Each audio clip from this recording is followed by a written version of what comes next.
which has been worked out very carefully in Gestalt psychology, which is that our attention is captured by the figure rather than the background, by the relatively enclosed area rather than the diffuse area, and by something moving rather than what is relatively still.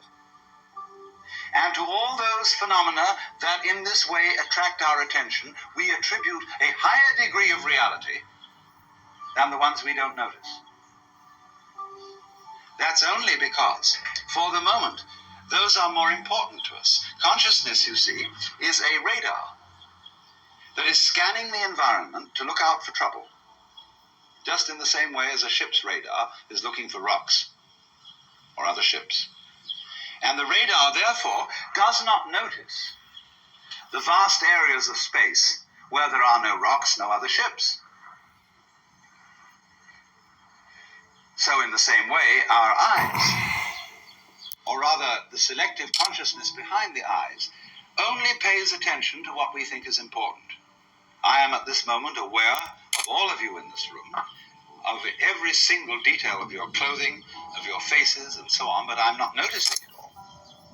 And therefore I will not be able to remember tomorrow exactly how each one of you looked and what you were wearing. Because what I notice is restricted to things that I think are particularly important. If I notice some particularly beautiful girl in the audience, then I might notice also what she's wearing. And that would be memorable. But by and large, you see, we scan things over, but we pay attention only to what our set of values tells us we ought to pay attention to. But quite obviously, you as a complete individual are much more than the scanning system. You are in relationships with the external world that on the whole are incredibly harmonious. And so in this way, we have this rather myopic way of looking at things. And we screen out from attention anything that is not immediately important to a scanning system based on sensing danger. But quite obviously, you as a complete individual are much more than the scanning system. You are in relationships with the external world that on the whole are incredibly harmonious. Going back to this illustration of every living body as something like the flame of a candle, the energies of life in the form of temperature, light, air, and food, and so on, are streaming through you all at this moment in the most magnificently harmonious way. And you're, all of you, far more beautiful than any candle flame. Just sitting in these chairs, just going, you know? Only we're so used to it. We say about that, so what? Show me something interesting. Show me something new. Because it's a characteristic of consciousness that it ignores stimuli that are constant. When anything is constant, it says, okay, that's safe, it's in the bag, needn't pay attention to that anymore. And therefore we eliminate systematically from our awareness all the gorgeous things that are going on all the time, and instead only become focused on the things, the troublesome things that might happen to upset it. Which is all right, but we make too much of it. And we make so much of it that we identify our very selves, I, ego, with the radar, with the troubleshooter.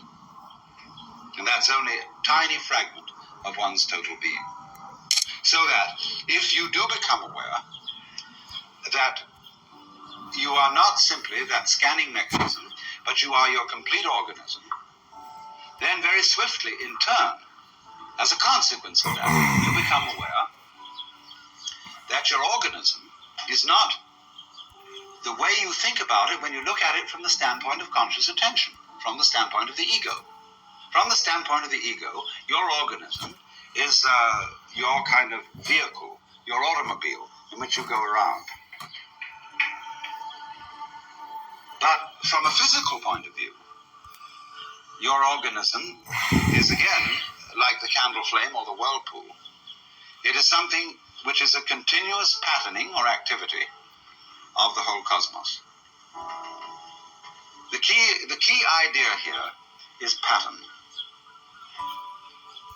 Let's suppose I'm going to borrow a metaphor from Buckminster Fuller.